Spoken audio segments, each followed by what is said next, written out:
कोणा गाठी, कोण पुण्य कोणा गाठी, जासी ऐसी यांची भेटी, जिही हरी धरिला मने, दिले संसारासी पाणी, कोण हा भाग्याचा ऐसिया शिवलेवाचा, जिही हरी धरिला मनी, दिले संसारासी पाणी, तुका म्हणे त्यांचे भेटी,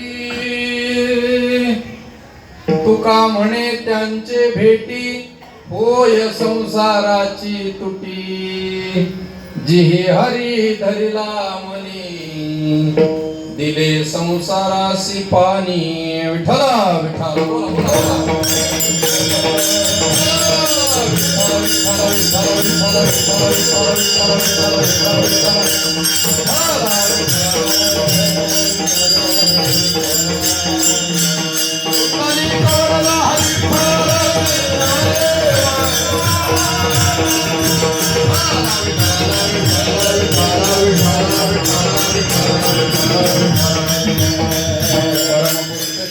पांडुरंग मुरारी, कमल नयन कान्हा गोपिका चित्तहारी, प्रगट निकट शोभे रुक्मिणी रम्यवाणी, सदैव धवलहासं विठ्ठलं चिंतयामि.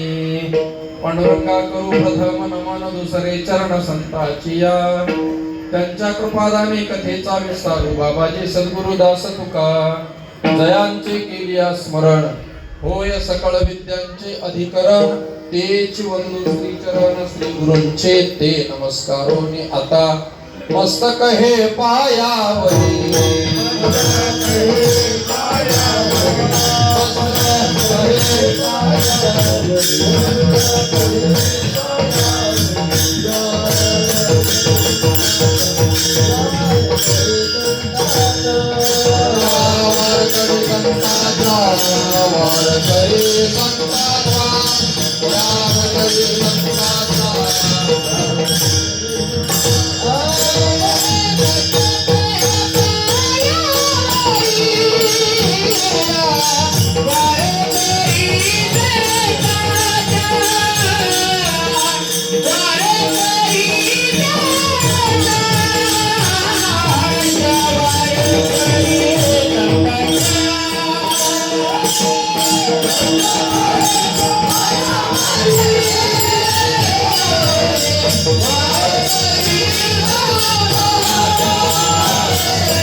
कोण पुण्य कोणा गाठी, जासी ऐसियांची भेटी, जे हरी धरिला मनी, दिले संसारासी पाणी.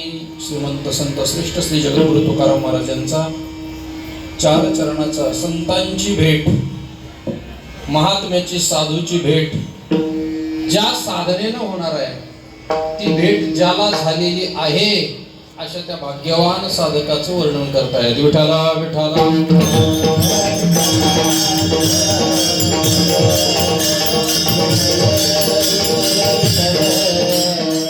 परमात्म्याच्या या पंढरपूरमध्ये, पंढरी नगरीमध्ये संपन्न होत असणारा आपल्या सर्वांचं श्रद्धास्थान, आपल्या सर्वांच्या जीवनाला योग्य दिशा दर्शन करणारे, मार्गदर्शन करणारे श्री संत स्वानंद सुखनिवासी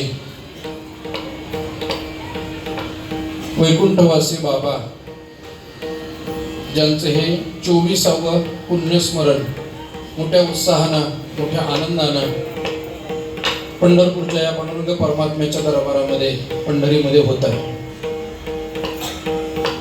पूजनीय बाबांच्या जीवन चरित्राकडे, त्यांचं जीवन दर्शन पाहून अनेक मंडळी या पारमार्थिक मार्गाला लागलेली आहेत. ज्यांच्या मुखातली वाणी, ज्यांचे शब्द म्हणजे साक्षात भगवान परमात्म्याच्या मुखातून निघावे अशा प्रकारची ती ब्रह्मवाक्य,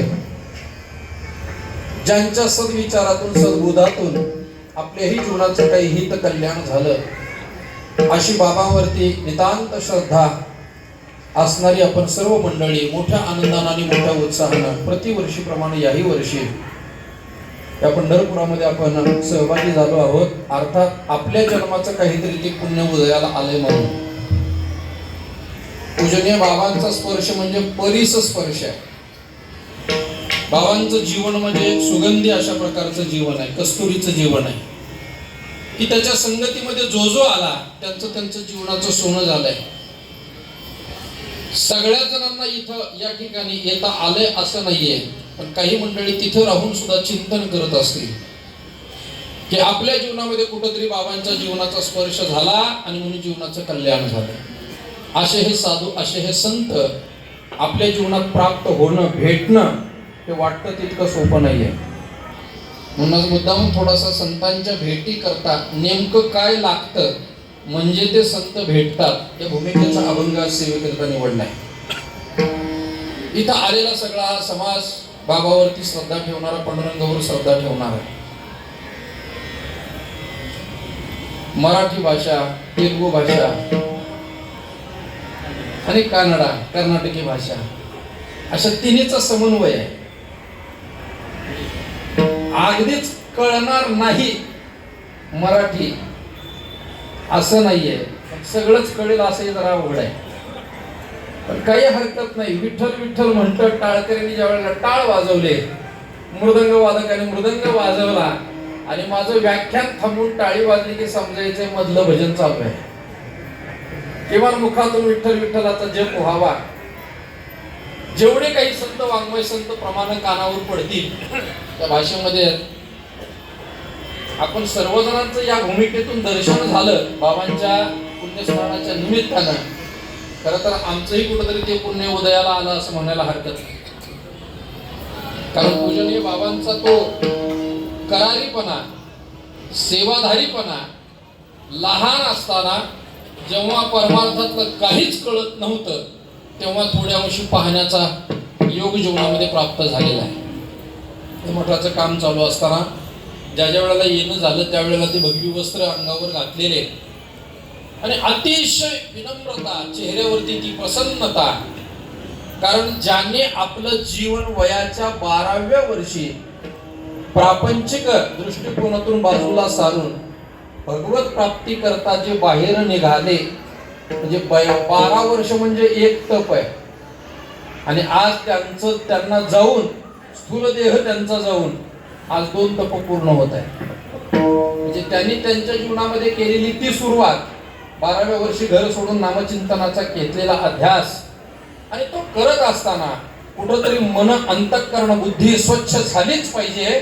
पण ती करता करता बाजूचा परिसर सुद्धा स्वच्छ झाला पाहिजे. म्हणून श्री संत गाडगे महाराजांच्या विचाराशी ज्यांनी समन्वय साधला आणि या भक्तीचा प्रचार करण्याकरता अव्याहत आपलं जीवन समर्पित केलं, असे आपल्या सर्वांचे, आपल्यावर सर्वांवर कृपा करणारे श्री गुरु बाबांचं हे पुण्यस्मरण आहे.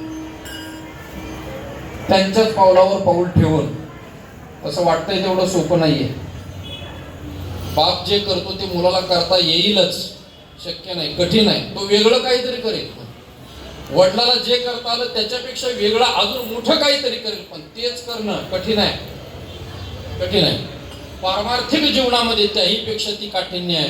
पूजनीय गुरुवर्य अंबादास बाबांनी बाबांची जेवढी निर्माण केलेली, जेवढं कार्य आहे ते धडाडीने सांभाळण्याचं काम केलंय. हे वाटतंय तितकंही सोपं नाही. आपल्याला काय बरं वाटतंय, आले घेतलं दर्शन, बाबा या गावचे, बरोबर, ठेवली पिशवी, कीर्तनाच्या वेळेला कीर्तन आहे, प्रवचनाच्या वेळेला प्रवचन आहे, बसलो वाटलं तर बसायचंय, काय आग्रह,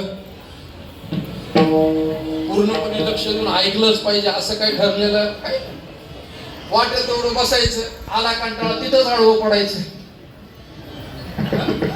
जेवणाच्या पंक्तीच्या वेळेला नेमकं पलीकडे जाऊन पंक्तीला धरायचं, राम बसायचंय. वाटलं जरा फिरून यावं पंढरपुरात, तेही फिरून यायचंय.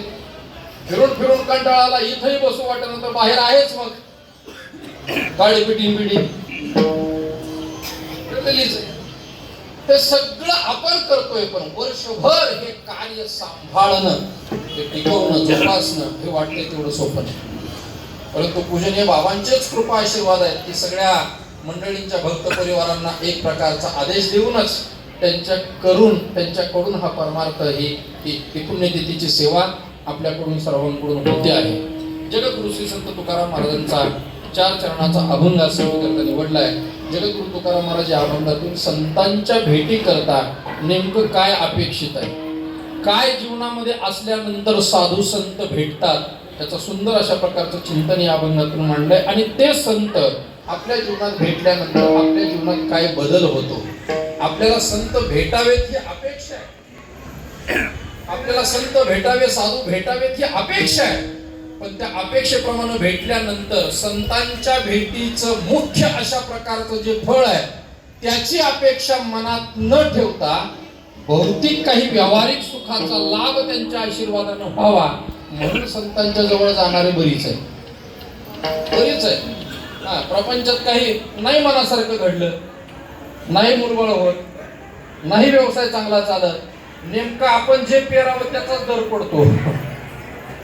असं ज्या वेळेला काही घडतं मनाच्या विरोधात, त्या वेळेला त्या प्रापंचिक फळाकरता, लाभाकरता संतांचा आश्रय करणारे बहुतेक करून जास्त समाज त्या वर्गातला. पण संतांच्या भेटीतून परमात्म्याची प्राप्ती व्हावी ही मूलभूत अपेक्षा अंतःकरणामध्ये ठेवून संतांच्या जवळ जाणारा वर्ग दुर्बळ आहे, दुर्लभ आहे. बहुतेक करून अगदी बोट सुद्धा जास्त होती. कधी असं म्हणतात ना, बोटावर मोजण्या इतके, असं नाही, बोट सुद्धा जास्त होती. एवढे अशा प्रकारची कमी मंडळी आहे. भगवंताच्या दर्शनाकरता प्रयत्न करणारे बहुनाम जन्मनामंते ज्ञानवान मान प्रपद्यते वासुदेव सर्वमिती स महात्मा सुदुर्लभा. भगवान सांगतायत तो महात्मा दुर्लभ आहे, चराचरामध्ये परमात्मा व्यापून आहे, त्याची अभिव्यक्ती होण्याकरता प्रयत्न करणारा तो महात्मा दुर्लभ आहे, दुर्लभ. म्हणून जगामध्ये ज्या ज्या दुर्लभ गोष्टी सांगितल्या त्यामध्ये पूजनीय भगवत पूजपाद शंकराचार्य एके ठिकाणी चिंतन असं म्हणतायत, दुर्लभंत्रयमेव एतत् देवानुग्रह हेतुकम मनुष्यत्व मुमुक्षुत्व महापुरुष संश्रयः.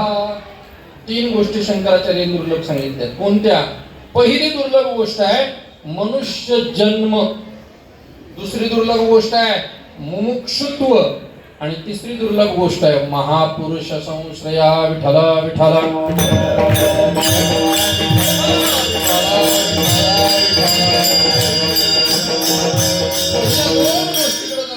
दुर्लक्ष करूया, दुर्लभ आहे ना, जरा दुर्लक्ष करूया. तिसऱ्या गोष्टीकडे जरा पुढे प्रकाश टाकू.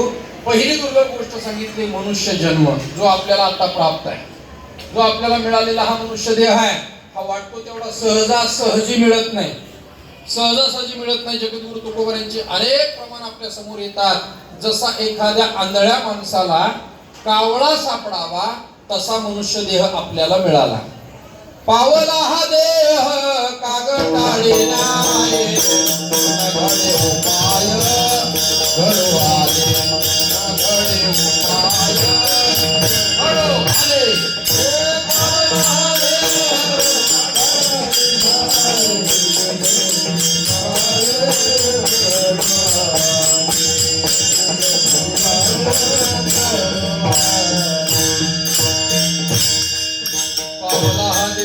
कागटाळी न्याय.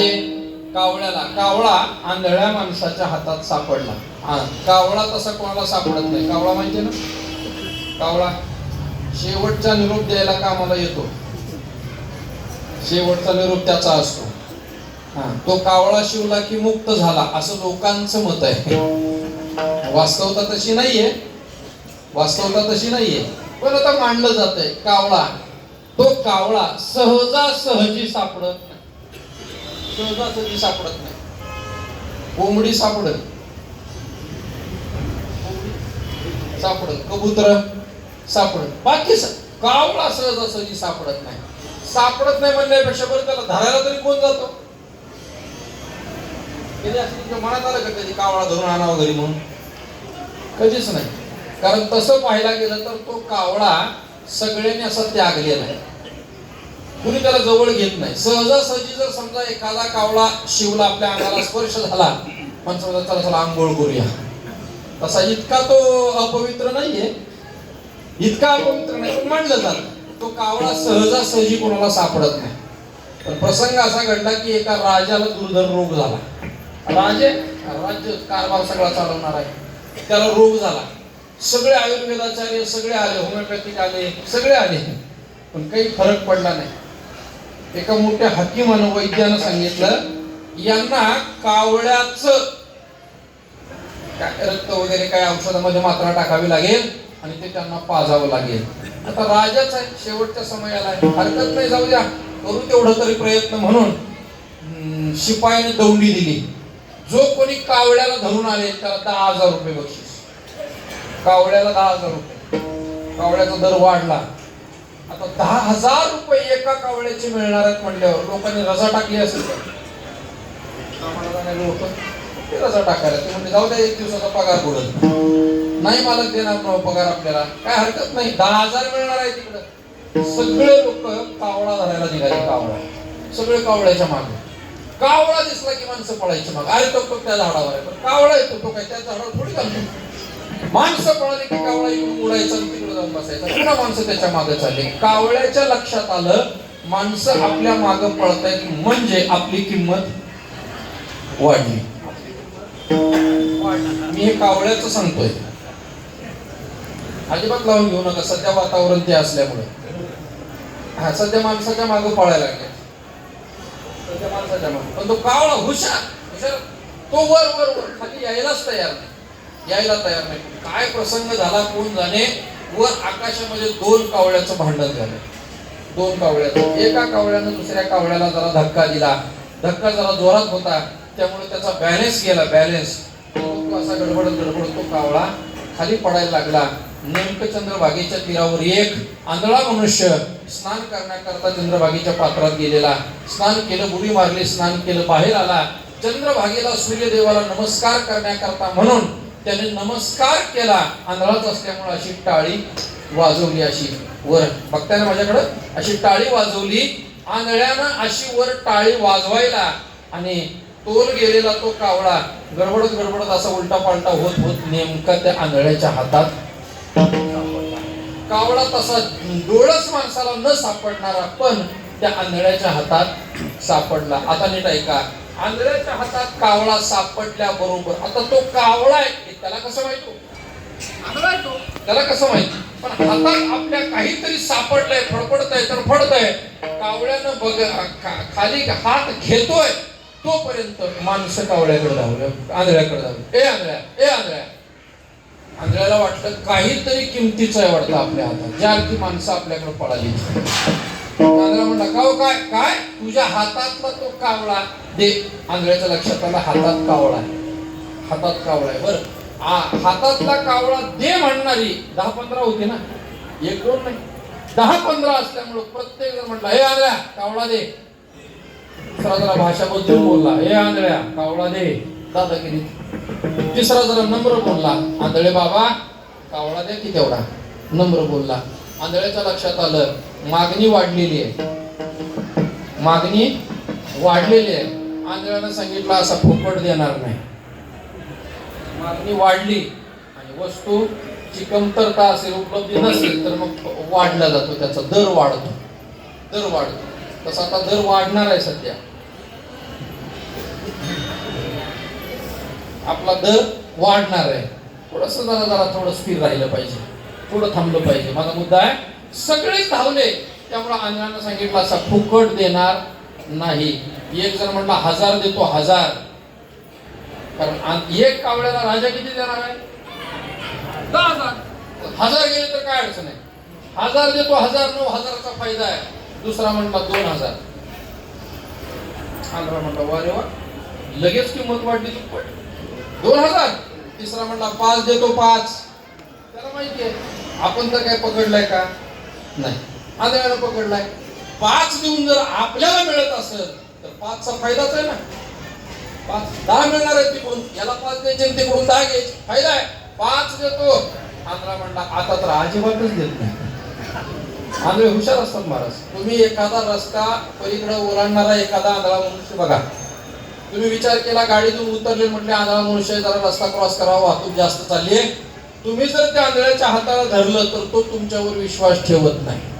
हा, तुम्ही हाताला धरा त्याच्या त्याला पलीकडे घेऊन चाला, तो म्हणतो हा पहिला माझा हात सोड, मला तुझा धरून दे.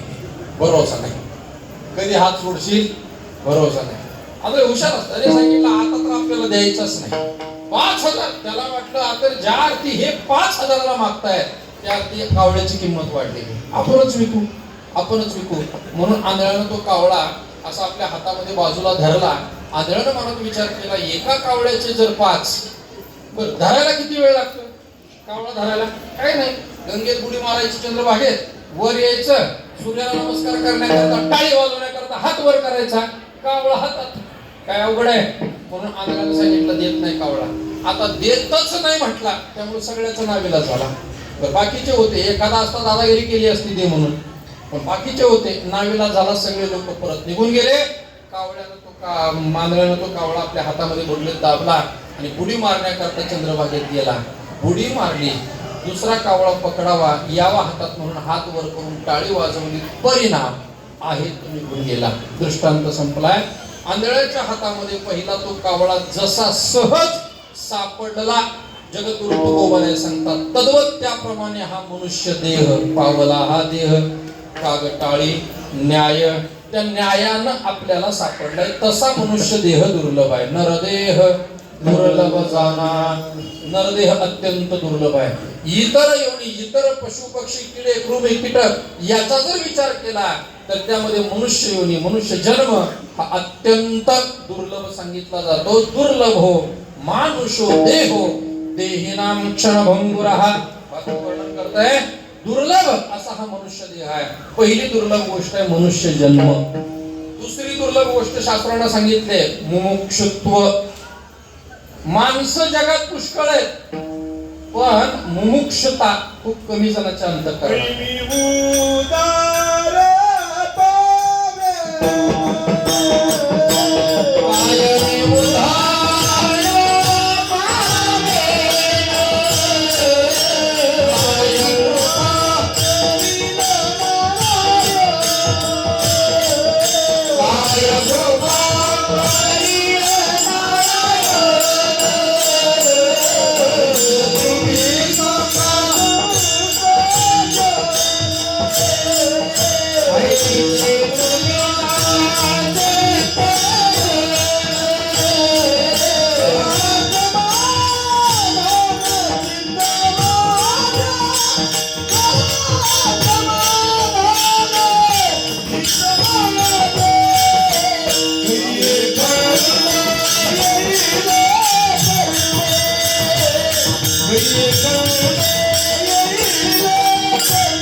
नारायण ही अपेक्षा निर्माण मनामध्ये होणं म्हणजे त्याला मुमुक्षुता म्हटलंय.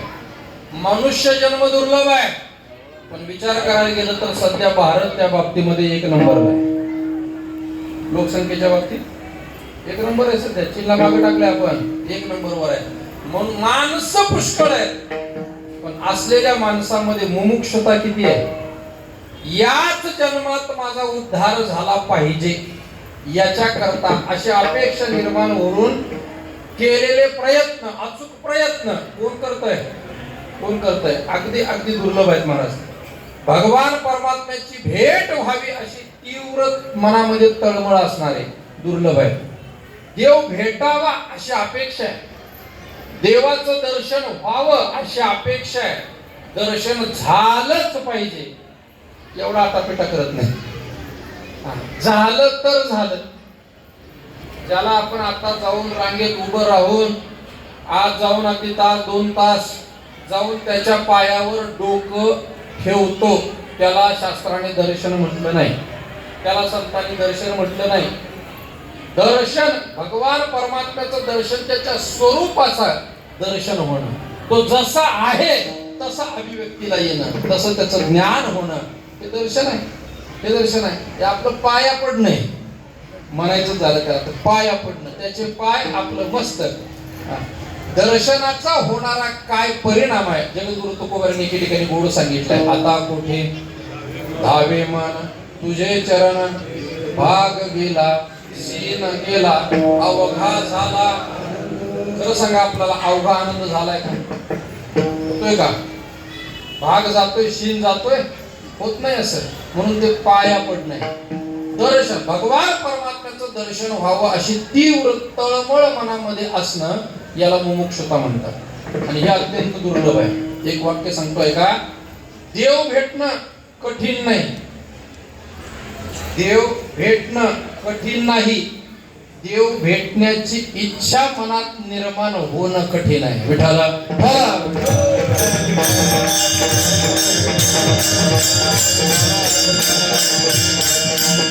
इच्छा मनात निर्माण झाली रे झाली, प्रयत्न चालू झाला, भगवान परमात्मा भेटल्याशिवाय इच्छा किती जणांच्या मनात आहे?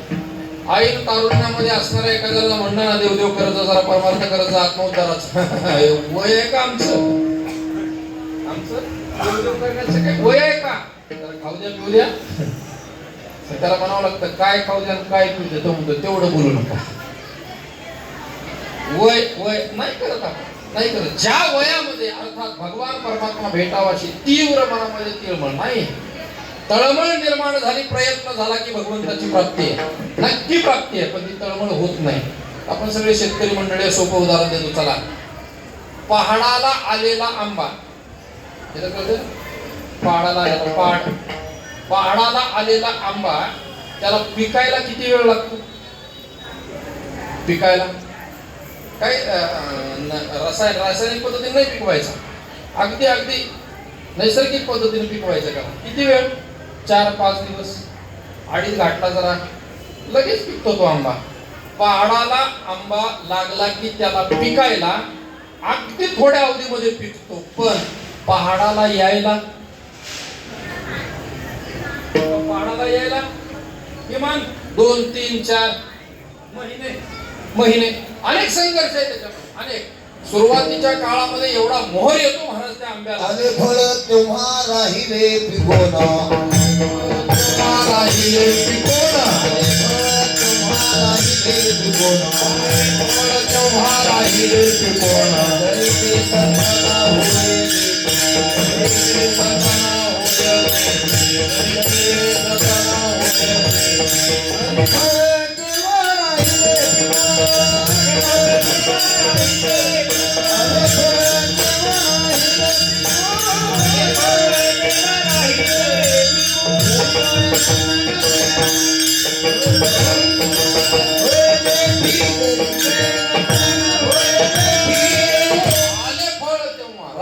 पिकोना,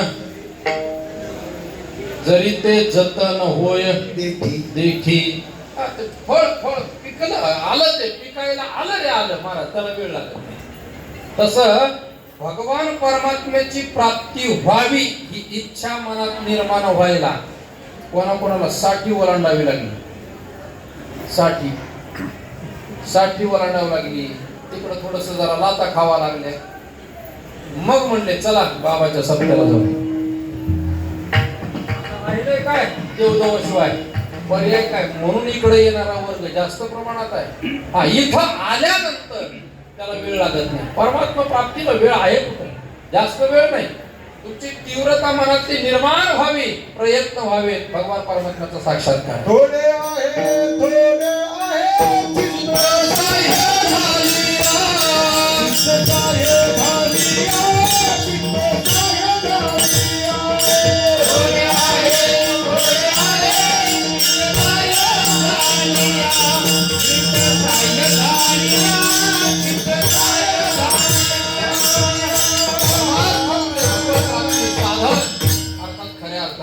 आहे, थोडे आहे, चित्तसाह्य झाले आहे. मुमुक्षुता आहे. हा मुमुक्षुता अंतःकरणात निर्माण होणं सुद्धा कठीण आहे, दुर्लभ आहे. मनुष्य जन्म कठीण आहे, त्याही पेक्षा मुमुक्षुता कठीण आहे. अगदी इतकाच प्रसंग सांगायचा झाला पूजनीय वैकुंठवासी स्वानंद सुखवासी बाबांच्या विचार कक्षेखाली कितीतरी मंडळी आली असतील हो. आजपर्यंत लाखोने मंडळी आली, पण सगळीच मंडळी काही टिकून राहिली का? नाही टिकून राहिली. आपल्या स्वतःचा स्वार्थ साधला गेला किंवा कर्मानुसार नाही साधला गेला, काय खरंय असं म्हणून सुद्धा बाजूला गेली.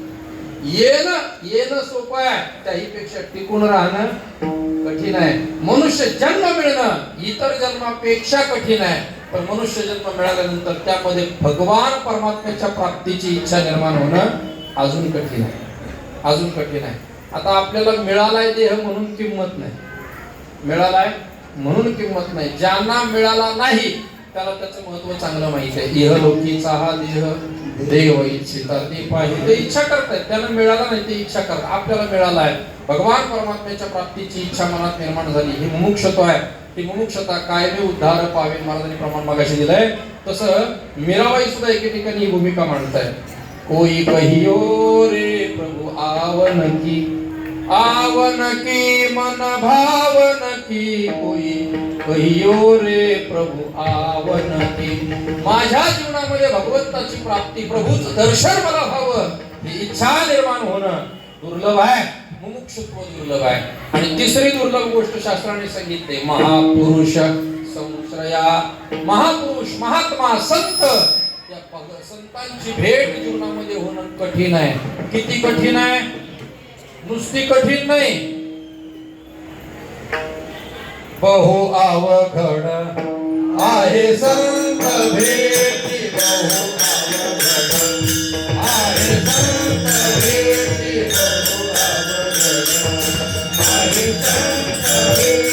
बहु अवघड आहे संत भेटी, बहु अवघड आहे संत भेटी.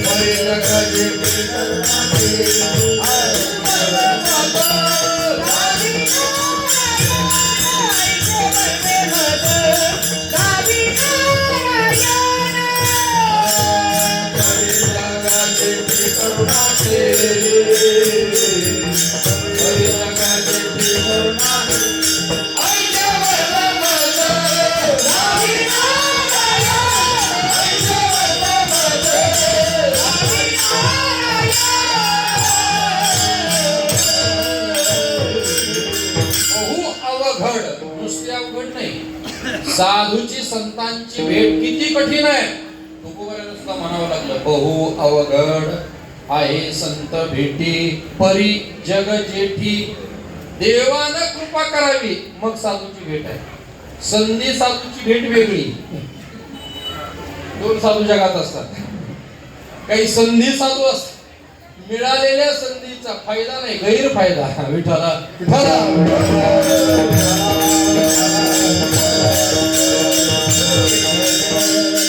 भेट होणं बहु कठीण आहे, कठीण आहे, साधं नाही. काही गोष्टी सोप्या आहेत, काही गोष्टी अवघड आहेत आणि काही गोष्टी खूप अवघड आहेत. काही गोष्टी सोप्या असतात, नरकाला जायचं, दुःख यातना भोगायचं सोपं आहे, सोपं आहे. पण नरपुरामध्ये येऊन सुद्धा पांडुरंगाचं दर्शन न घेता, त्याची कथा, प्रवचन, कीर्तन न ऐकता जर इथं नुसता पंक्ती झोडत असेल तर जगद्गुरु तुकोबाराय सांगतायत, नरका जाणे तरी पापे आचरावी, कथा न करावी विठोबाची. विठोबाची कथा न करणं म्हणजेच पाप करणे, नरकाला जाण्याचा तो रस्ता आहे. काय अवघड आहे का? अन्नदात्याचे अन्नदान आहे, मस्त पंक्ती जेवण करायचं आणि नियम कीर्तन सुरू झालं की झोपला. कीर्तनाची वेळ आहे आणि हा झोपला, समजायचं हा पाप करतोय, परिणाम नरकाला जाऊ, नरकाला जायचंय. सोपं आहे, काही गोष्टी सोप्या आहे. पुढे ऐका, काही गोष्टी या अवघड आहेत, अवघड. हे सुद्धा अवघडच आहे. भाषेचा सगळा प्रॉब्लेम बरं, आम्हाला ते शिकलो नाही आम्ही. मध्ये आधी जरी समजा एखाद दुसरं ऍडव्हर्टाईज असती तरी वाटलं असतं येत आहे कधीतरी आपल्याला, त्यामुळे काही अडचण नाही, तसं चालू आहे. ऐका, काही गोष्टी अवघड आहेत, कोणकोणत्या अवघड आहेत? एखादी दुर्धर अशी व्याधी रोग झाला, एखादा रोग झाला तर तो जाणं सोपं नाहीये, पण अवघड. कधी ना कधीतरी योग्य उपचार, योग्य डॉक्टरांकडे जाऊन त्याच्यावरती उपचार होऊ शकतो आणि ती व्याधी आपल्या जीवनातली जाऊ शकते. पण सगळ्यात अवघड काय असेल याचा जर आपण विचार केला तर एखाद्याचा मृत्यू झाला, मृत्यू मेला एखादा आणि त्याला उठवायचं आहे. सोपं आहे का? मेलेल्याला उठवणं सोपं आहे? नाही. अवघड आहे का? नुसतं अवघड नाही, खूप अवघड आहे, खूप अवघड आहे. एखादे नामदेव आहे, एखादे जगद्गुरू संत तुकोबा आहे, असे काही महात्मे आहेत की त्यांच्या कृपेने ते उठू धातया ही पाया पडता नुधी गतायो पंडू सुता ज्ञानोबा होता, त्याला उठवणं कठीण आहे. तसं भगवत संतांची भेट होणं सुद्धा कठीण आहे, कठीण. मग ही संतांची भेट आम्हाला व्हावी असं वाटतंय. सांगा ना, कशानं होते संतांची भेट? ज्यांना ज्यांना याच्यापूर्वी संत भेटलेत त्यांच्या जर चरित्राचा धांडोळा घेतला तर ज्ञानोबा आहे आपल्याला संत भेटले, कशामुळे भेटले याचा विचार मांडत असताना एके ठिकाणी गोड चिंतन करतात. पूर्वजन्मे सुकृते थोर केले, पूर्वजन्मे सुकृते थोर केले, पूर्वजन्मे सुकृते थोर केले, पूर्वजन्मे सुकृते थोर केले.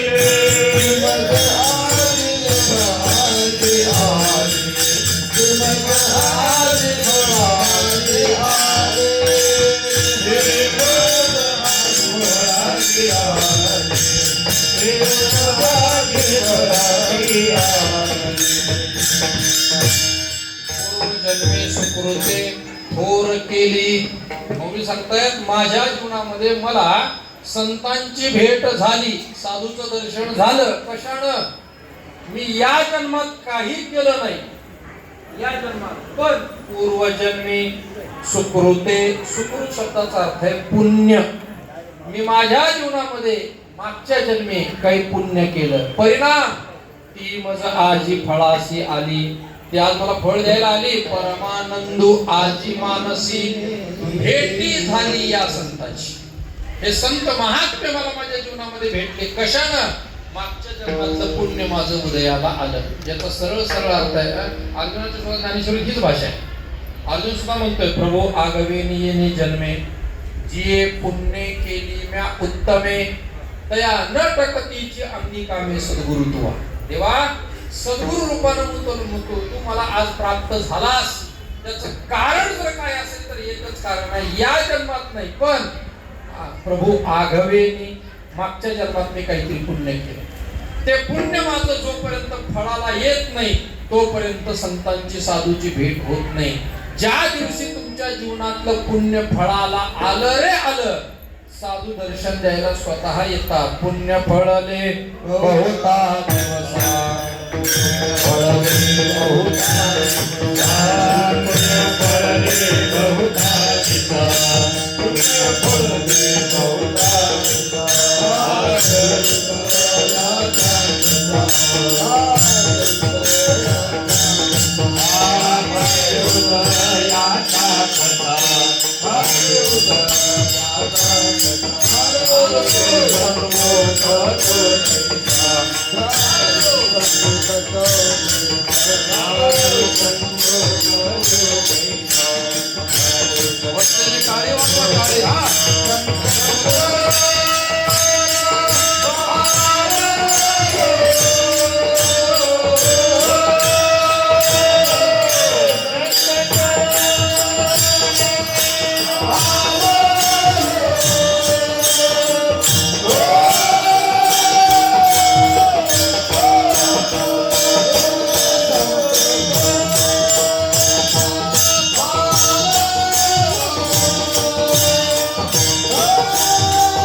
Ah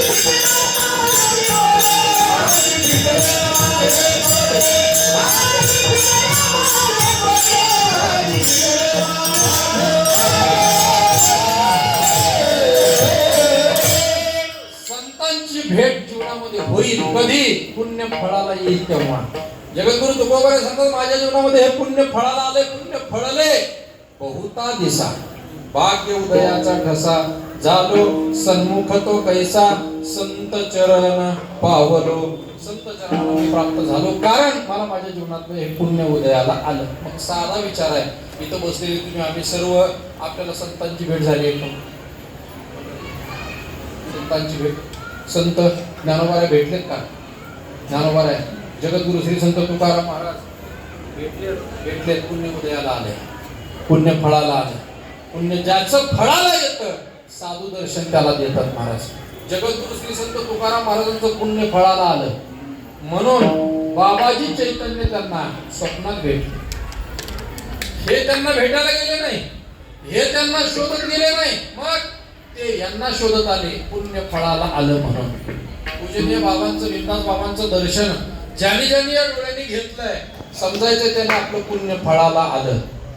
फक्त ते आलेलं जे पुण्य फळाला आलेलं आहे ते टिकवणं आपल्या हातात, ते आपण टिकवलं पाहिजे. त्यांच्या विचाराशी, त्यांच्या प्रतिमेशी सतत निष्ठेनं त्यांनी घालून दिलेला योग्य मार्ग, त्या मार्गावर मार्गक्रमण करत राहणं. काही वेदांताचे ग्रंथ सोडवणं वगैरे वगैरे, ग्रंथ पाठ करणं या भानगडीत पडलेच नाही.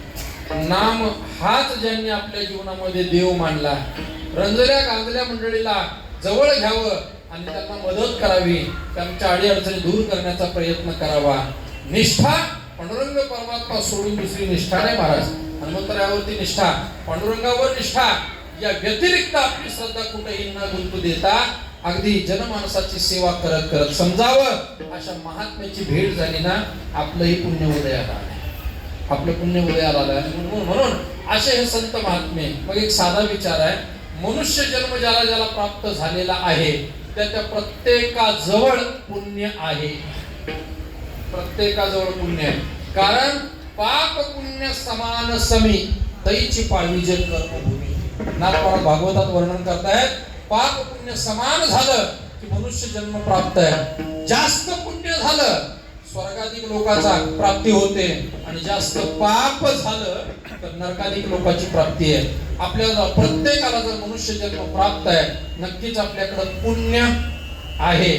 मग जे पुण्य आपल्या जवळ आहे त्या पुण्यानं संतांची भेट होते का? नाही होत, नाही होत. कारण का? पुण्यामध्ये सुद्धा प्रकार आहेत, पुण्यामध्ये प्रकार आहेत. मनुष्य जन्म प्राप्त होण्याकरता जे पुण्य लागतं त्या पुण्यानं पंढरपूरला येता येत नाही. पंढरपूरला येण्याकरता विशेष पुण्य आहे, नाहीतर मग कितीतरी माणसं आहेत ना सध्या सगळ्या जगात माणसंच आहे. सगळी माणसं पंढरपूरला आली काय? जाऊ द्या, सगळी गावातली नाही आली, आपापल्या गावात इथली नाही आली काही. चला म्हटलं देवानं कुठं बोलवलंय आम्हाला, देवानं कुठं बोलवलंय समजायचं याचं पुण्य उदयाला आलेलं नाही. मनुष्य जन्म प्राप्त आहे, पुण्य आहे, पण त्या पुण्यानं याला पंढरपूरला येता येत नाही. एखाद्याला मनुष्य जन्म प्राप्त झालाय, पुण्य उदयाला आलं, पंढरपूरला येण्याचं पुण्य उदयाला आलं, पंढरपुरात आला, पण इथं आल्यानंतर देवाचं नाव मुखामध्ये येणं सगळ्यांना नाही जमत. पुण्य साधा हरी हे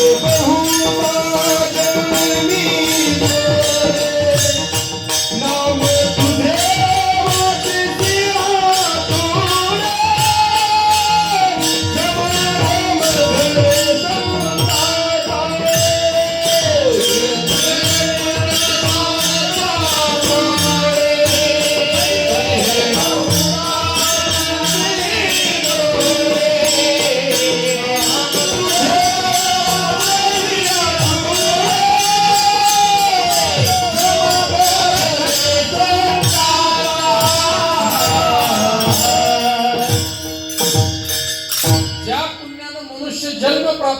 त्या पुण्यानं पंढरपूरला येण्याचं भाग्य नाही. ज्या पुण्यानं मनुष्य जन्म प्राप्त होऊन पुण्य उदयाला येऊन पंढरपुरात आलाय, पंढरपुरात आल्यानंतर देवाचं नाव मुखामध्ये येणं नाही होऊ शकत. देवाचं नाव मुखामध्ये येण्याकरता जे पुण्य साठवायचं आहे तुकोबाराय सांगताय, तिळे तिळे पुण्य साचा पडे. तरी हे बहुता जन्मी जोडे नाम तुझे वासिसी तुडे समागम घडे संताचा. मला असं वाटतं का मुखाला राम कृष्ण हरी सहज येतं? एवढं सहज आहे का ते? हा, चला उदाहरण सांगतो. करा, रस्त्याने चाललोय आणि ठेच लागली. ठेच, दगड दिसला नाही, ठेच लागली. किंवा रस्त्याने चाललोय, गाडी चालवतोय, समोर एखादा गाडीवाला आहे, तो रस्ता देत नाही, त्यावेळेला रामकृष्ण हरी येतं का? एखादी शिवी अपशब्द जेवढा लवकर बाहेर पडतो तेवढं देवाचं नाव येत नाही. देवाचं नाव येत नाही. जाऊ द्या, लांब कशाला जायचं, इथं सांगतो तुम्हाला. हे काळकरी उभे आहेत सगळे. अगदी काकडा यांच्याकडचं आहे, गाता भजन आहे, हरिपाठ आहे, कीर्तन आहे. बिचारे टाळकरी उभे आहेत. विठ्ठल विठ्ठल कीर्तनात भजन म्हटलं की हे टाळकरी टाळ वाजवत आहेत, म्हणतायत पाठीमागं. महाराज आमचे गणेश महाराज आळंदीवरून मृदंग वाजवायला आहेत, मृदंग वाजवत आहेत. विठ्ठल विठ्ठल म्हटलं की तो मृदंग सुद्धा दोन्ही तोंडाने विठ्ठल विठ्ठल म्हणतोय. विनेकरी विना वाजवतात, विठ्ठल विठ्ठलचा नाद विण्यातून निघतोय. विना विठ्ठल विठ्ठल म्हणतोय, टाळ विठ्ठल विठ्ठल म्हणतोय, बकवास विठ्ठल विठ्ठल म्हणतोय, चामड्याचा असून तो विठ्ठल विठ्ठल म्हणतोय. बसलेल्याला म्हणावं लागतंय विठ्ठला विठ्ठला.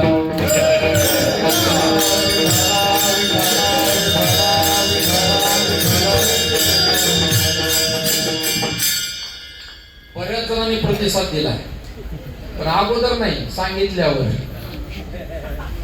पण काही काही बहादर तरी म्हटले तुम्ही किती सांगा, आम्ही आहे तसेच आहोत. दोष त्यांचा नाही, ते पुण्य उदयाला यावं लागतं, एवढा विषय आहे. विठ्ठला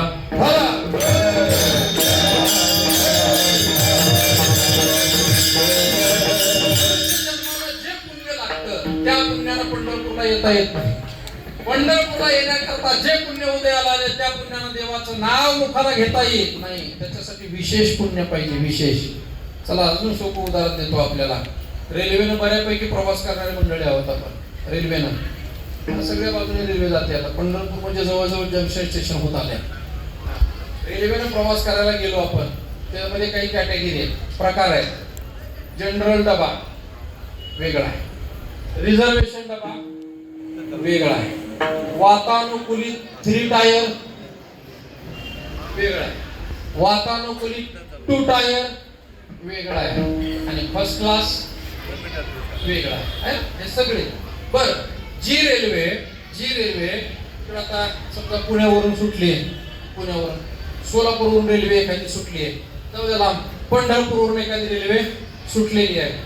जी रेल्वे पंढरपुरातून सुटली आहे, बरोबर ठीक 8:30 वाजता ट्रेन रेल्वे सुटलेली आहे. 8:30 ला सुटणारी रेल्वे ज्या रुळावरून जाते आणि पुढच्या स्टेशनला ज्या मुक्कामाला ज्या वेळेमध्ये पोहोचते, मला रूळ एकच आहे, वेळ एकच आहे, पण जनरल डब्याला जे तिकीट आहे ते रिझर्वेशनचं नाहीये. रिझर्वेशनच्या डब्याला जे तिकीट आहे ते 3 टायरचं नाहीये. 3 टायरला जेवढं तिकीट आहे त्याच्या दुप्पट 2 टायरला आहे, आणि फर्स्ट क्लासला विमानाचंच तिकीट आहे. जेवढं विमानाला आहे तेवढं त्या फर्स्ट क्लासला तिकीट आहे महाराज. वास्तविक रेल्वे एकाच वेळेला एकाच प्लॅटफॉर्म स्टेशनवरून एकाच रुळावरून धावतीये, एकाच वेळेला मुक्कामावर पोहोचतीये, पण तिकिटामध्ये फरक आहे. तसं मनुष्य जन्म मिळाला पुण्य आहे, पण त्या पुण्यानं तुम्हाला पंढरपूर सारख्या क्षेत्रात येता येणार नाही. त्या पुण्यानं तुम्हाला नामस्मरण होणार नाही. म्हणून आपल्याही जीवनात जरी पुण्य असलं तरी मनुष्य जन्माला जे पुण्य लागतं त्या पुण्यानं संतांची भेट होत नाही. म्हणून संतांच्या भेटी करता विशेष पुण्य पाहिजे, विशेष. असं हे विशेष पुण्य ज्यांच्या उदरी, ज्यांच्याकडे जन उदयाला आलंय त्यांना जीवनामध्ये संतांची भेट होते. अशी संतांची भेट कोणाला झालेली आहे आणि ते भेट होण्याकरता नेमकं पुण्य कोणतं आहे, तुकोबर आहे अभंगाच्या पहिल्याच्या.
संतांची भेट होणार आहे ना, साधूची भेट होणार आहे, बाबाचं दर्शन घडणार आहे. कधी? कोण पुण्य पुण्य उदयाला आल्यानंतर होणार आहे. मग ते पुण्य नेमकं कोणतं आहे? जगद्गुरु तुकोबाऱ्यांसारखा महात्मा जर प्रश्नचिन्ह वापरत असतील तर साधूची भेट किती दुर्लभ आहे. नेमकं हे पुण्य लागतं असं नाही. ज्ञानेश्वरी उघडात ज्ञानोबारायांनी स्वर्गाच्या प्राप्ती करता काय लागतं याचं चिंतन केलंय. ब्रह्मलोकाची प्राप्ती करून घ्यायची आहे, मर्यादा सांगितली पुण्याची. स्वर्गाला जायचं असेल तुम्हाला, स्वर्गाला जायचं आहे, वाटलं आपल्याला जायचंय स्वर्गाला, काय करावं? फिक्स डिपॉझिट 1,00,000, 2,00,000, कोट स्वर्गाला जायला ठेवले तर जाता येते शिडी नाही होत. नाही, स्वर्गाला जायचं असेल तर ज्ञानोबा सांगतात काय करा? 100 यज्ञाच्या शिड्या लावा. 100 यज्ञ करा आणि ते 100 यज्ञाचं पुण्य संपादन करून तुम्हाला स्वर्गारोहण करता येतं, स्वर्गाला जाता येतं. चला, ब्रह्मलोकाला तुम्हाला जायचंय. ब्रह्मलोकाला ब्रह्मदेव व्हायचंय. जगाच्या उत्पत्तीचं खाता आहे, कॅबिनेट मंत्री येतो, उत्पत्ती खातं त्याच्याजवळ आहे. त्या ब्रह्मलोकाला जायचंय आपल्याला. काय करावं? ज्ञानोबारांनी त्याची सुद्धा मर्यादा सांगितली. 101 जन्मा जन्मोनी ब्रह्मकर्मा करीतोची ब्रह्म आरंभे. ब्रह्मलोकाला तो निश्चित प्राप्त होईल. काय करावं? त्याने 100 जन्म ब्राह्मण कुळात घ्यावेत.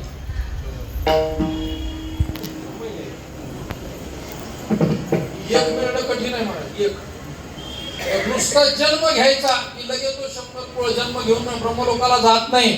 ज्ञानोबारांनी तिथे एक मेघ मारून ठेवली आहे. जो जन्मोनी ब्रह्मकर्मा 100 जन्म घेऊन त्याने त्याचं ते कर्म करायचं आहे. सध्या अडचण इथंच आहे. आतापर्यंत काही जन्म आपले कमी झाले काय? किती जन्म झाला?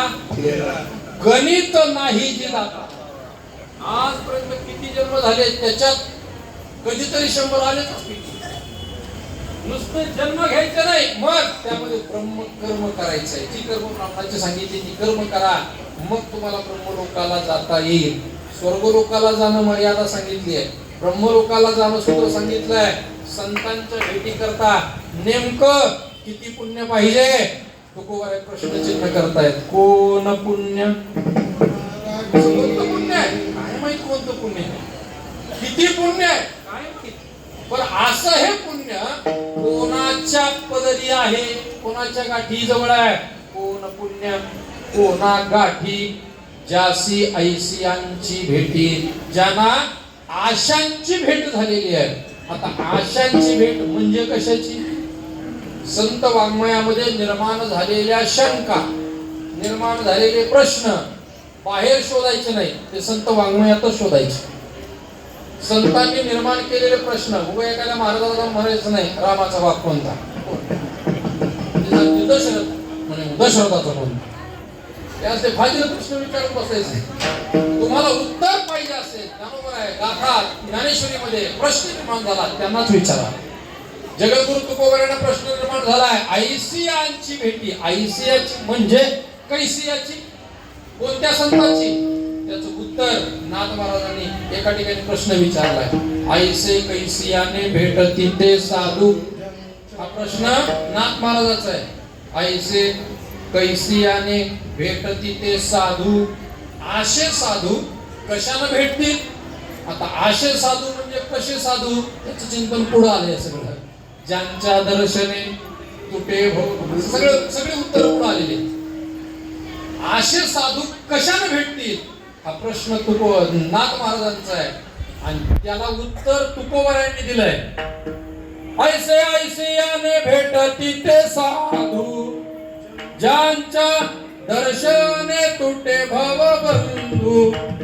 जे का सच्चिदानंदी नित्यानंदू, जे का तीर्थबंधू रे. ऐसे ऐसियाने भेटती ते साधू. प्रश्न त्यांनी करावा, उत्तर यांनी द्यावं. आशे साधू म्हणजे नेमके कसे साधू त्याचं उत्तर दुसऱ्याच्या.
पुण्य कोणाजवळ आहे, कोण पुण्य कोणा गाठी.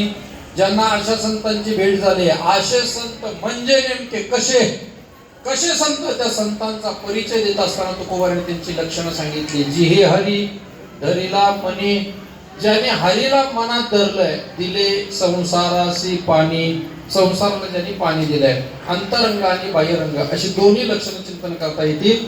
वेदांताकडून नको जायला आपल्याला. दोन लक्षणाचा विचार करून तुकोबारा त्या संतांचा परिचय करून देतात. हरी मनात धरलेला आहे आणि संसाराला पाणी दिलंय.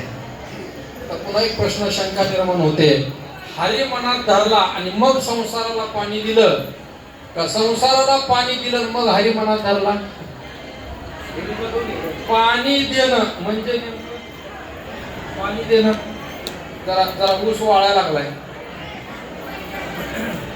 फुलाची झाडं जरा वाळायला लागली, डाळिंबाची बाग वाळायला लागली, मग पाणी दिलं. पाणी दिलं म्हणजे मग काही ठिबक न दिलं, असं करणारच बोललं सरळ. काय पाणी, पाणी शब्दाचा अर्थ आहे त्याचा त्याग केला. पाणी दिलं शब्दाचा अर्थ आहे त्याला पाणी सोडलं, त्याच्यावर तुळशी पत्र सोडलं, गळ्यामध्ये पवित्र तुळशीची माळ घालणं म्हणजे नेमकं काय? गळ्यामध्ये तुळशीची माळ घालणं या शब्दाचा अर्थ आणि या कृतीचा अर्थ आहे या देहावरची आसक्ती सोडणं. देहावरची आसक्ती. एरवी तुळशी पत्र ठेवलं जातं. एखाद्या वस्तूला जर देवाला अर्पण करायचं असेल तर त्याच्यावर तुळशी पत्र ठेवावा असा नियम आहे. देवाला नैवेद्य दाखवायचा आहे. आपण स्वयंपाक बनवलाय, ताटामध्ये सगळे पदार्थ वाढून घेतले, देवाच्या समोर ताट ठेवलं, देवाला नैवेद्य दाखवला जात नाही. त्या नैवेद्यावर एक तुळशीचं पान ठेवावं लागतं, तुळशी पत्र ठेवावं, पाणी फिरवावं, भगवंताला अर्पण करावं, मग ते देवाला अर्पण आहे. तुळशी पत्र ठेवणं म्हणजे त्याच्यावरची आपली मालकीची सत्ता घालवणं. या देहावरती तुळशी पत्र ठेवायचंय वारकरी. तुळशी पत्र म्हणजे तुळशीची माळ घालणं, तुळशी पत्र ठेवणं. इथून पुढे हा देह आमचा नाहीये, आहे तो तुझ्या सेवे करताय, तुझ्या नामा करताय, तुझ्या चिंतना करताय, ही भूमिका बाळगणं आहे. पाणी देणं शब्दाचा अर्थ आहे त्याच्यावर तुळशी पत्र ठेवणं, त्याची आसक्ती सोडणं. संसाराची आसक्ती सोडली आणि मग हरीला मनात धरलं, का हरीला मनात धरलं आणि मग संसाराची आसक्ती सुटली. विठाला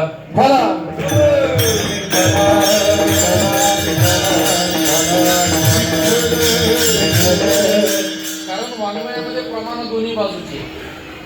आधी संसार सोडावा लागतो तेव्हा मग तुम्हाला परमार्थ करता येतो.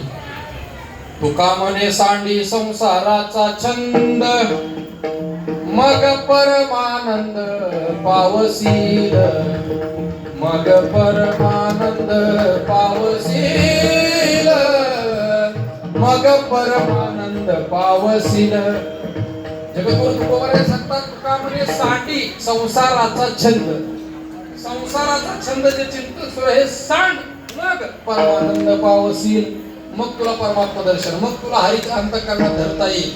ज्ञानोबा एके ठिकाणी चिंतन असं म्हणताय, तै शरीर भाव नासती, इंद्रिये विषय विसरती, जै सोहंभाव प्रतीती प्रगट होय. आधी हरीला मनात धरा, जै सोहंभाव प्रतीती प्रगट होय, तै शरीर भाव नासती, मग शरीरावरची आसक्ती कमी होईल. करावं काय? तुकोबाराय सांगतात, काही करा. आधी संसार सोडा, परमात्मा अंतःकरणात धरता येईल. भगवंताचं चिंतन करत चला, तुम्हाला निश्चित संसारावरची आसक्ती आपोआप कमी होईल. ज्याने हरीला मनात धरलंय आणि ज्यांनी संसाराचा त्याग केलाय, असे ते संत महात्मे आपल्या जीवनामध्ये भेटले. आपल्या जीवनामध्ये भेटलेल्या संत महात्म्यांकरता जे पुण्य लागतं, पुन्हा एका नरदेह निर्माण होण्याकरता जे पुण्य आहे ते पुण्य क्षेत्रात येण्याकरता कामी पडत नाही. विशेष पुण्य पाहिजे. विशेष जे पुण्य क्षेत्रात घेऊन येत आहे ते पुण्य नामस्मरण करण्याकरता कामी येत नाही. विशेष पुण्य पाहिजे. आता एका संतांच्या भेटी करता विशेष पुण्य पाहिजे. संत भेटले पण नुसत्या भेटण्याकरता जेवढं पुण्य लागतं त्याही पेक्षा जास्त पुण्य त्या संतांबरोबर बोलण्याकरता लागतं. महात्मे भेटले पण बोलले काहीच नाही, उपयोग काय? नुसत्या भेटून उपयोग नाही. त्यांच्याशी आपल्या हितगुज उद्धाराच्या चर्चा झाल्या पाहिजे, बोलणं झालं पाहिजे. तुकोबाराय सांगतात, त्या संतांच्या भेटी करता जेवढं पुण्य आहे त्याही पेक्षा त्या संतांच्या बरोबर बोलण्याकरता विशेष पुण्य आहे. हे पुण्य ज्याला प्राप्त आहे तो भाग्याचा आहे. तिसऱ्या चरणात कोण हा भाग्याचा कोण हा भाग्याचा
जेवढं पुण्य उपयोगाचं आहे त्याही पेक्षा जास्त पुण्य संतांच्या जवळ बसून बोलण्याकरता जास्त पुण्य. बऱ्याच जणांना साधू संतांची भेट झाली पण बोलता नाही आलं.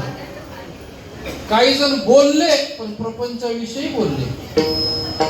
साधूची भेट झाल्यावर काय बोलावं अक्कल लागते. साधूची भेट झाल्यावर काय बोलावं. पूजेने बाबाची भेट झाली, अरे पांडुरंग कसा भेटेल, देवाचं दर्शन कसं होईल, ज्ञानेश्वरीचं ज्ञान कसं भेटेल हे बोलावं.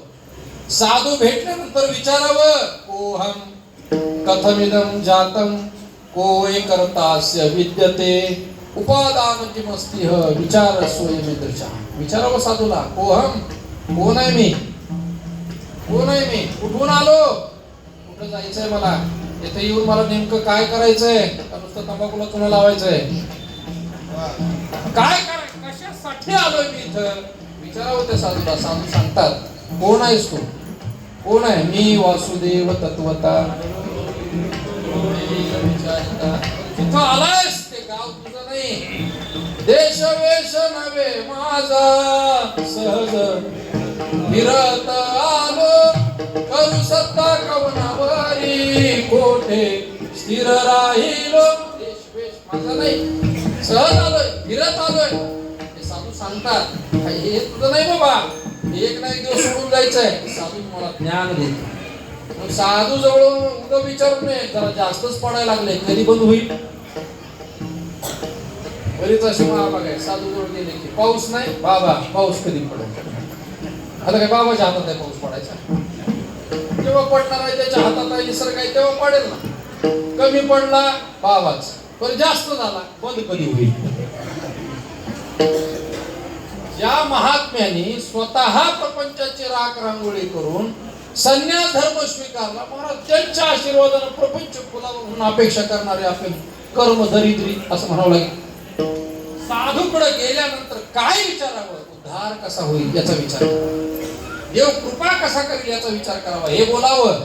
जगद्गुरु तुकोबाराय ज्या वेळेला या मृत्यूलोकामध्ये साधना करू लागली त्यावेळेला जगद्गुरु तुकोबारायांकडे कदाचित अनेक मंडळी आली असतील अशी प्रपंचाचं चांगलं भलं कधी होईल म्हणून विचारणारे. म्हणून तुकोबारांनी एक बोर्ड लिहिला होता. बोर्ड तुकोबाराय स्पष्ट म्हटले, नका मज पासी वदो प्रपंच प्रपंचाचे विषयी माझ्याजवळ प्रपंचाविषयी काही बोलूच नका. बोलायचंच असेल तर देवा वाचून दुसरं काही बोलायचं नाही. बोलायचे नाही आता देवा नाही.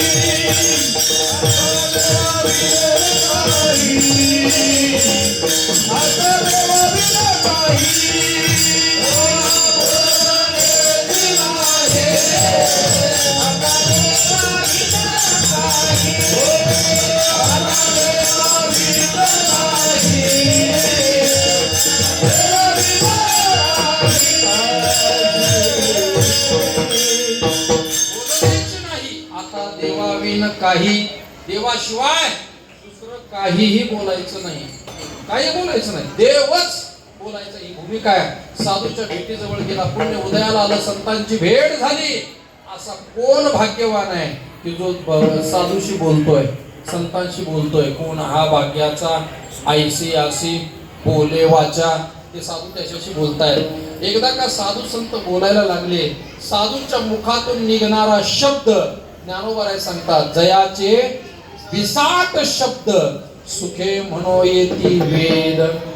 त्यांच्या मुखातून एखादा सोयर शब्द जरी निघाला ना तरी उद्धार आहे.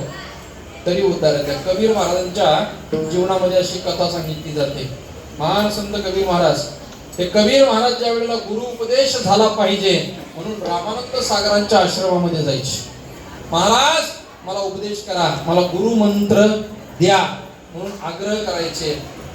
कबीर महाराज होते त्यामुळे त्यांनी सांगितलं, ये उद्या ये, परवा ये. महिना झाला, 2 महिने झाले, हे काही उपदेश देत नाही, हे काही गुरुमंत्र देत नाही. मग त्यांची दिनचर्या पाहिली. रामानंद सागर रोज सकाळी पहाटे उठायचे, गंगेच्या स्नानाला जायचे रोज पहाटे. कबीर महाराजांनी विचार केला, हे आपल्याला जागेपणे असं तर देत नाहीत ना, मग जरा मधला मार्ग, दुसरा मार्ग अवलंबू. ज्या वाटेनं रामानंद सागर स्नानाला गंगेच्या जायचे, हे पहाटे 4ला उठले आणि एका घाटावरती, त्या पायरीवरती एका झोपले. पहाटेची वेळ आहे, अजून काही प्रकाश पडलेला नाही, पण नेहमीचा रस्ता आहे. त्यामुळं रामानंद सागर आपले निघाले घाट उतरून. नेमकं त्यांचा पाय पायरीवर झोपलेल्या कबीर महाराजांच्या अंगावर पडला. पाय अंगावर पडल्याबरोबर, अरे इथं पायरी नसून कुणीतरी एखादा सजीव प्राणी झोपलेला दिसतोय वाटलं आणि लगेच मुखातून शब्द बाहेर पडला, हे राम. शब्द बाहेर पडला, हे राम. कबीर महाराजांनी उठून नमस्कार केला, झालं माझं काम. त्यांच्या मुखातून निघालेला सहज शब्द हे राम, त्याच रामनामाला गुरुमंत्र मानून संपूर्ण भारतभर नव्हे, बाहेरच्या भागात सुद्धा, देशात सुद्धा रामनामाचा प्रचार श्री संत कबीर महाराजांनी केला. सहज मुखातून निघालेला एखादा सहज शब्द, जा बाबा तुझं कल्याण होईल, आत्मोद्धार होईल. स्त्री गुरूंना आग्रहानं म्हणायला लावू नये. काही काही माणसं विचित्र असतात पहा, दर्शनाला येतात, बाबा डोक्यावर हात ठेवा, आमच्या डोक्यावर हात. बाबाची, कारण याचा इतिहास सगळा पाहिलेला असतो ना बाबा, याचं सगळं पूर्ण चरित्र इत्तमभूत माहित असतं, भूतकाळ याचा माहिती आहे. बाबा म्हणतात ठीक आहे, कर बदल, होईल कल्याण तुझं. नाही तुमचा हात डोक्यावर ठेवा. मग काही काही असे हात धरून जबरदस्तीने डोक्यावर ठेवतो. अशी जबरदस्ती करून चालत नाही. ती कृपा अंतःकरणातून सहज पाहिली पाहिजे. साधू संतांची भेट झाल्यानंतर आपल्या उद्धाराबद्दल साधू संतांच्या मुखातून सहज सहज सहज बाहेर उद्धाराचे शब्द पडत असतात. तुकोबाराय सांगतात, तो भाग्यवान आहे जो त्या संतांशी बोलतोय.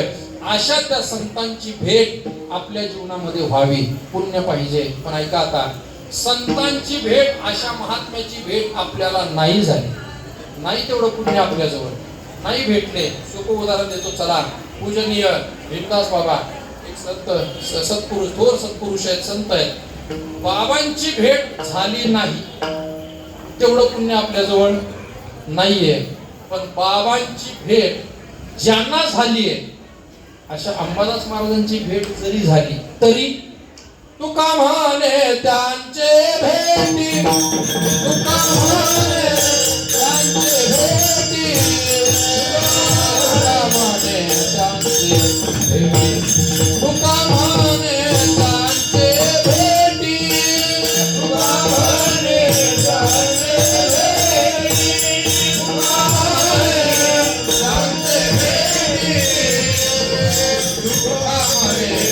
संतांची भेटी तुका म्हणे जाचे होय संसाराची तुटी होय संसाराची तुटी होय संसाराची तुटी होय संसाराची तुटी होय संसाराची तुटी होय संसाराची तुटी जे हारी धरला मरे जे हारी धरला मरे जे हारी धरला मरे जे हारी धरला मरे जे हारी धरला मरे जे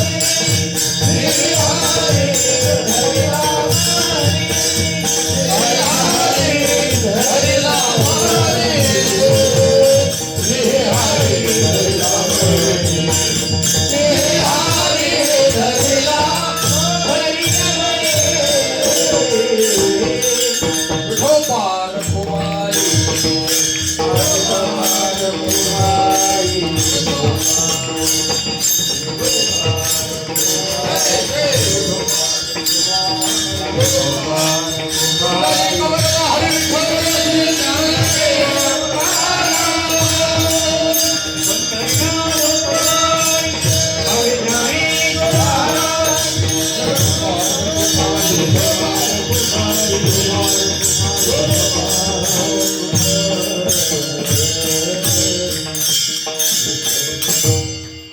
कोण पुण्य कोणागाठी जासी ऐसी यांची भेटी जे हरी धरिला मनी दिले संसारासी पाणी मनुष्य जन्म प्राप्त होण्याकरता पुण्य क्षेत्रामध्ये जाण्याची इच्छा निर्माण होणं पुण्य आहे संतांची भेट होणं त्याही पेक्षा पुण्य आहे भेट झालेल्या संतांशी बोलणं त्याही पेक्षा विशेष पुण्य आहे असं विशेष पुण्य आपल्या जवळ नाही गृहीत धरा नाही आपल्या जवळ नाही ज्ञानोबराय भेटले नाही तुकोबराय आपल्याला भेटले ऐका नाही संत गाडगे बाबा आपल्याला भेटले पण ज्यांना ज्ञानोबरायांची कृपा झालेली आहे असे भीमदास बाबा आपल्याला भेटले तरी सुद्धा आपला उद्धार आहे तुका म्हणे त्यांचे भेटी कोणाचे ज्याला संतांची भेट झाली त्यांचे अशा त्या भाग्यवान साधकाची भेट जरी जीवनात झाली तरी होय संसाराची तुटी दोन भूमिका आहेत संसाराची होय तुटी ही एक भूमिका आहे आणि दुसरी जीही हरी धरिला मनी दिले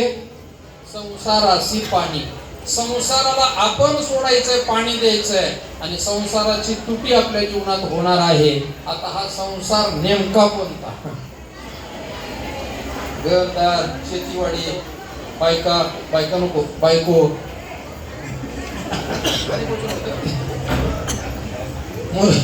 मुलं गुरढोर याला आपण संसार मानलाय हा संसाराला आपल्याला पाणी द्यावं लागेल स्वतः आपल्याला हे सोडावे लागते आसक्ती बाजूला टाकावी लागेल पूजनीय गुरुवर्य महाराजांनी मगाशी प्रवचनात सांगितलं ना नावेत पाणी असावं का पाण्यात नाव असावे पाण्यात नाव असावे नावेत पाणी असू नये तसं हा सर्व बाह्य प्रपंच बाहेर असावा आत नाही एकदा का बाहेरचा प्रपंचावर पाणी आपण दिलं की आत सूक्ष्म रूपानं संस्कार रूपानं जो प्रपंच आत चित्तामध्ये आहे आलोय पंढरपूरला बसलोय कीर्तनात पण पाऊस जास्त झाला की काय काढलेलं सोयाबीन वाळवलं का नाही काय माहिती का त्याला पुन्हा दुसरं सोयाबीन उगवतंय अशी मनामध्ये जे चिंतन सुरू आहे ना त्या संसाराचं हे चिंतन कधी जाईल तुका म्हणे त्यांची भेटी होय संसाराची तुटी आपोआप तो संसार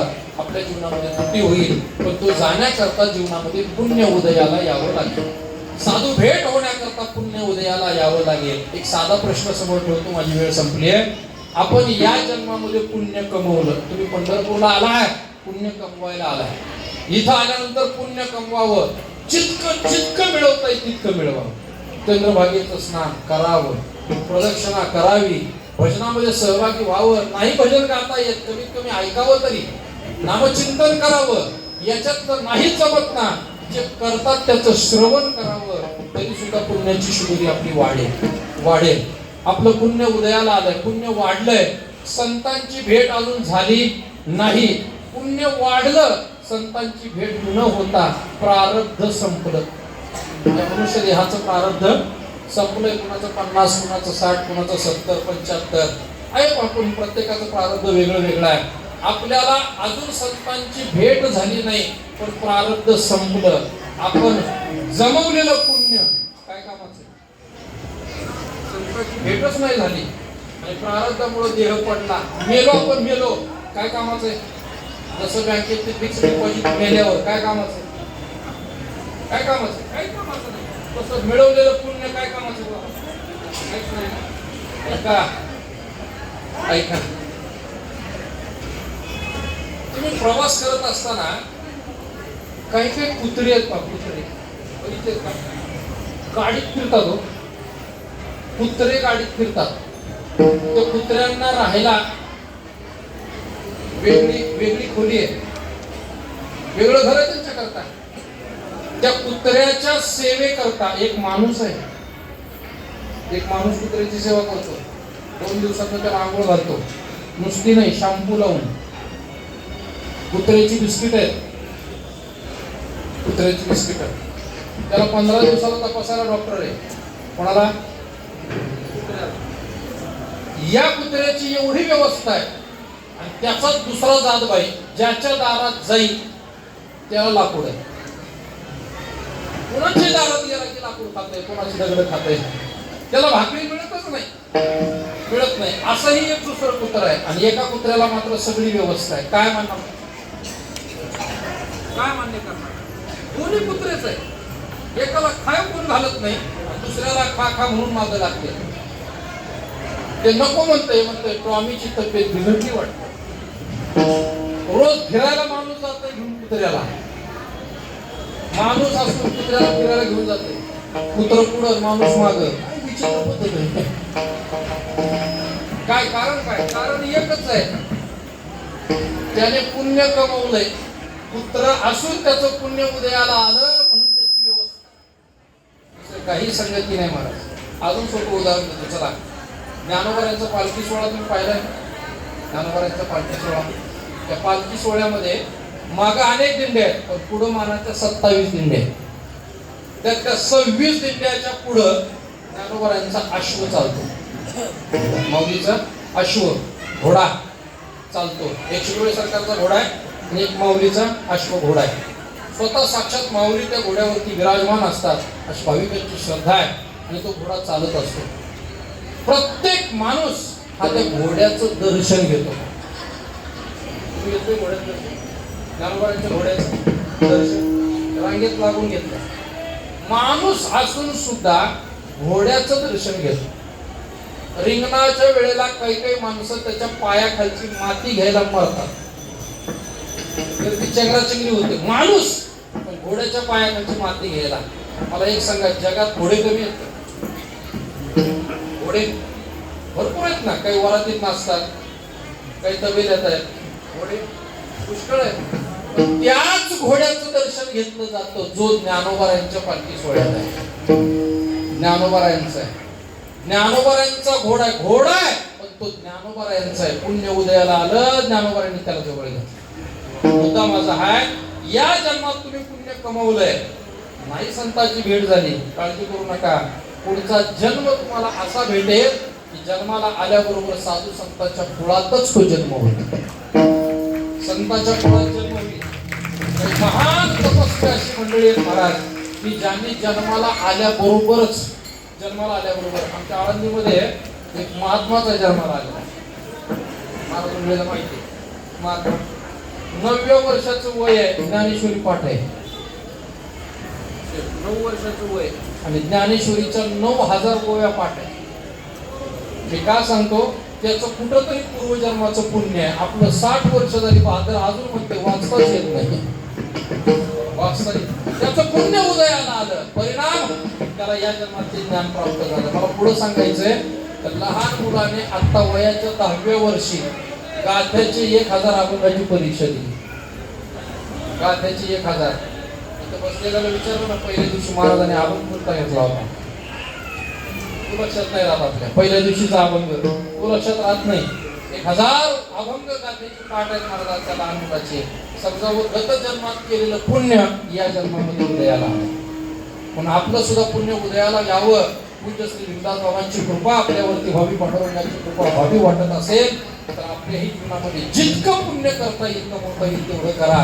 ते पुण्य कमवण्याचं साधन जर कोणतं असेल तर ते आहे देवाचं नाव.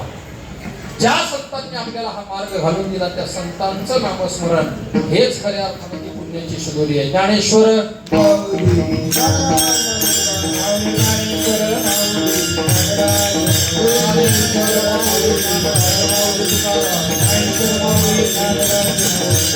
तुकाराम